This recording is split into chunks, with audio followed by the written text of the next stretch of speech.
Stars Express with RJ Netra. Unedited RJ Netra ಜೊತೆ radio ಸಿಟಿಯಲ್ಲಿ ನಾನ್ ನೇತ್ರ. ನಮಸ್ಕಾರ, ನಾನು ನಿಮ್ಮ ಕವಿರಾಜ್. ನೀವು ಕೇಳ್ತಿದ್ದೀರಾ star express R J Netra ಜೊತೆ. ಸೊ ಮುಂದಕ್ಕೆ ಏನ್ ಪ್ಲಾನ್? ಪುಸ್ತಕ ಬಿಡುಗಡೆ ಆಯ್ತು, ನಿಮ್ಮ ನಿರ್ದೇಶನದಲ್ಲಿ ಸಿನಿಮಾ ಬರುತ್ತಾ? ಹೌದು, ಏನ್ ಬರ್ತಾ ಇದೆ? ಇಲ್ಲ, ನಿರ್ದೇಶನದ ಸಿನಿಮಾಕ್ಕೆ ಒಂದು ಕತೆ ರೆಡಿ ಆಗ್ತಿದೆ. ನನಗೇನಂದ್ರೆ ನಾನು ಮೂಲಭೂತವಾಗಿ ಅಥವಾ ಯಾವತ್ತೂ ಕೂಡ ಲಿರಿಕ್ ರೈಟರ್ ಆಗಿರೋಕ್ಕೆ ಇಷ್ಟಪಡ್ತೀನಿ. ಜೊತೆಗೆ ಮಧ್ಯದಲ್ಲಿ ಗ್ಯಾಪಲ್ಲಿ ಒಂದೊಂದು ಸಿನಿಮಾ ಮಾಡೋಣ ಅಂತ ಅಷ್ಟೇ. ಅಂದರೆ ಒಂದು ಸಿನಿಮಾ ಆದ ತಕ್ಷಣ ನಾನು ಡೈರೆಕ್ಷನ್ಗೆ ನಾನು ವೃತ್ತಿಯನ್ನು ಬದಲಾಯಿಸಲ್ಲ. ಹವ್ಯಾಸಿ ನಿರ್ದೇಶಕ ಆಗಿರೋಕ್ಕೆ ನಾನು ಇಷ್ಟಪಡ್ತೀನಿ. ಅಂದರೆ ಈಗ ಒಂದು ಒಳ್ಳೆ ಕತೆ ಸಿಕ್ಕಿದಾಗ ಅದು ನನ್ನನ್ನು ಕಾಡಬೇಕು, ಸಿನಿಮಾ ಮಾಡು ಅಂತ ಎದ್ದೇಳಿಸ್ಬೇಕು, ಅದು ಕಳಿಸ್ಬೇಕು ಮನೆಯಿಂದ ಹೊರಗಡೆ.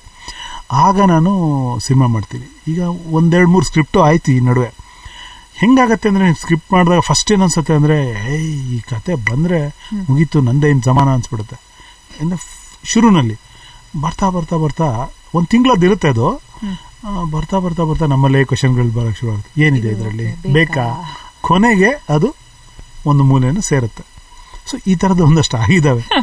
ಈಗ ಒಂದು ಕತೆ ನಮಗೆಲ್ಲೋ ನಮ್ಮ ಟೀಮಲ್ಲೆಲ್ಲ ಒಂದು ಓಕೆ, ಇದು ಮಾಡ್ಬೋದು, ಇದು ಮಾಡಬೇಕು ಅನ್ನುವಂಥ ಒಂದು ಹೈಯಲ್ಲಿ ಇದ್ದೀವಿ.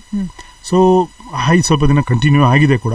ಸೊ ಬಹುಶಃ ಅದನ್ನು ನಾವು ಮಾಡ್ತೀವಿ. ಅಂದರೆ ಈಗ ಮೈಸೂರಲ್ಲಿ 1 ತಿಂಗಳು ಇರೋದು ಕಾರಣ ಕೂಡ ಈ ಕತೆ ಮೇಲೆ ವರ್ಕ್ ಮಾಡೋಣ ಅಂತ ಹೇಳಿ. ಯಾಕೆ ಪ್ರಿಸೈಸ್ ಆಗಿ ಒಂದು ಕೆಲಸಕ್ಕೆ ಅಂತ ಹೋದಾಗ ಆ ಮೈಂಡ್ಸೆಟ್ ಬೇರೆ. ನಾನು ಇಲ್ಲೇ ಇದ್ದು ಎಲ್ಲರ ಜೊತೆಗೆ ಅದು ಮಾಡ್ತೀನಿ ಅಂದಾಗ ಅದಕ್ಕೆ ಕೊಡುವ ಪ್ರಾಶಸ್ತ್ಯ ಕಮ್ಮಿ ಆಗಿರುತ್ತೆ. ಒಂದು ಕಡೆ ಹೋಗೋದು ಅದು ಅಲ್ಲೇನೋ ಆಗ್ಬಿಡುತ್ತೆ ಅಂತಲ್ಲ, ಬಟ್ ಆ ಪ್ರಿಸೈಸ್ ಆಗಿ ಅದಕ್ಕಂತ ಹೋಗ್ತಿದ್ದೀವಿ ಅನ್ನೋದು ತಲೆಯಲ್ಲಿರುತ್ತೆ. ಚೆನ್ನಾಗಿ ವರ್ಕ್ ಆಗುತ್ತೆ ಅನ್ನೋ ಕಾರಣಕ್ಕೆ ನಾನು 1 ತಿಂಗಳು ಮೈಸೂರಲ್ಲೇ ಇರ್ತಾ ಇದ್ದೀನಿ. ಹೌದು, ಮೈಸೂರು ನನ್ನ ಫೇವ್ರೆಟ್ ಸಿಟಿ ಕೂಡ. ಸಾಂಸ್ಕೃತಿಕ ನಗರಿಯಲ್ಲಿ, ಹೆರಿಟೇಜ್ ಸಿಟಿಯಲ್ಲಿ ಕಥೆನ ಹೆರಿತಾ ಇದ್ದೇವೆ. ಹೆರಿಟೇಜ್ ಸಿಟಿಯಲ್ಲಿ ಹೆರಿತಾ ಇದ್ದೇವೆ ಕಥೆ. ಕ್ಲಾಸಿಕ್ ಕತೆ ಹುಟ್ಟುತ್ತೆ ಅನ್ನೋ ನಿರೀಕ್ಷೆ. ಒಂದು ಒಳ್ಳೆ ಲವ್ ಸ್ಟೋರಿ ಮಾಡ್ತಾ ಇದ್ದೀನಿ ಸರಿ. ಯಾಕಂದ್ರೆ ನಾನು 2 ಸಿನಿಮಾಗಳನ್ನ, ಮೊದಲನೇ ಸಿನಿಮಾ ಒಂದು ಸ್ವಲ್ಪ ಕಾಮಿಡಿ ಇದರಲ್ಲೇ ಹೋಗಿದ್ದೆ, ಲವ್ಗಿಂತ ಫ್ಯಾಮಿಲಿ ಡ್ರಾಮಾ ಜಾಸ್ತಿ ಇತ್ತು. 2ನೇ ಸಿನಿಮಾ ಒಂದು ಸ್ವಲ್ಪ ಒಂದು ಸೋಷಿಯಲ್ ಮೆಸೇಜ್ ವಿತ್ ಕಾಮಿಡಿ ಇತ್ತು. ಈಗ ಆಗೆಲ್ಲ ನಾನು ತುಂಬ ಜನ ಕೇಳಿ, ಸಾರ್ ನೀವು ಇಷ್ಟೊಳ್ಳೆ ಹಾಡು ಬರೀತೀರಾ, ಮೆಲೋಡಿ ಲವ್ ಸಾಂಗ್ಗಳು, ರೊಮ್ಯಾಂಟಿಕ್ ಸಾಂಗ್ಗಳು, ಆ ಥರದ್ದೊಂದು ಸಿನಿಮಾ ಮಾಡಬೇಕಂತ ತುಂಬ ಜನ ಕೇಳಿದ್ದಾರೆ. ನನ್ನ ಫ್ಯಾಮಿಲಿ ಕೇಳಿದ್ದಾರೆ, ಫ್ರೆಂಡ್ಸ್ ಕೇಳಿದ್ದಾರೆ, ನೀನು ಅದು ಮಾಡಬೇಕಿತ್ತು, ಆಶ್ಚರ್ಯ ಆಯಿತು ನೀವು ಇದು ಮಾಡಿದಾಗ ಅಂತ. ಸೊ ಅದು ನಿಜಾನೂ ಕೂಡ. ಆ್ಯಕ್ಚುಲಿ ನನ್ನ ಸ್ಟ್ರೆಂತ್ ಅದು, ಅಲ್ಲಿ ಆಟ ಆಡಬೇಕು ನಾನು ಅನ್ನೋದು ನನಗೂ ಇದೆ ಈಗ.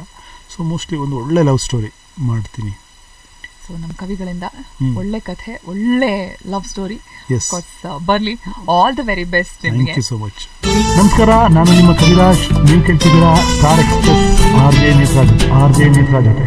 Stars Express with RJ Netra. Unedited RJ Netra ಜೊತೆ ರೇಡಿಯೋ ಸಿಟಿಯಲ್ಲಿ ನಾನ್ ನೇತ್ರ.